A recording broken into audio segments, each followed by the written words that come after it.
I just recording a quick video. You have in gold. If you watch Friday's video, you were able to get some good deal in profit, like $5 or $5.50 before you got a lower low to get out, and so it got right to the lower end of the target zone from the upper 1230s to the low mid 1240s. But what you're getting now is um, this channel that price broke, is sort of seems to be retesting, and I would have liked to in some ways wait for a retest. Well, obviously I would have liked to, but the problem is now I have silver actually at this trend line, and it's a long-term trend line going back, and it just put in a higher high.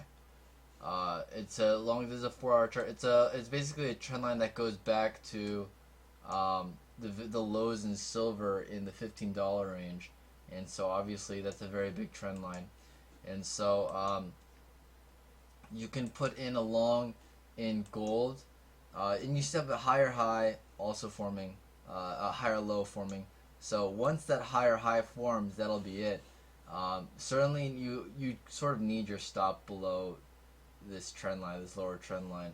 Um, but if this higher highs, you can move your stop up to just below the low, or wait for a higher high and then wait for a pullback.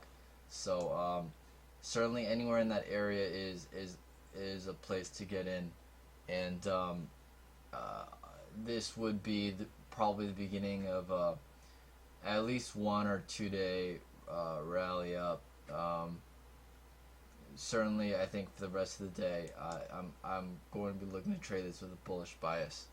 So that's it. So an entry probably in the mid 1233 area or 1232 area. Targeting ultimately, I'm looking for price to get past the 1240s. Perhaps on this move, not necessarily today, but maybe this week. So we'll see if that happens. But I will close my position out at the end of President's Day. So we'll just see how far it gets.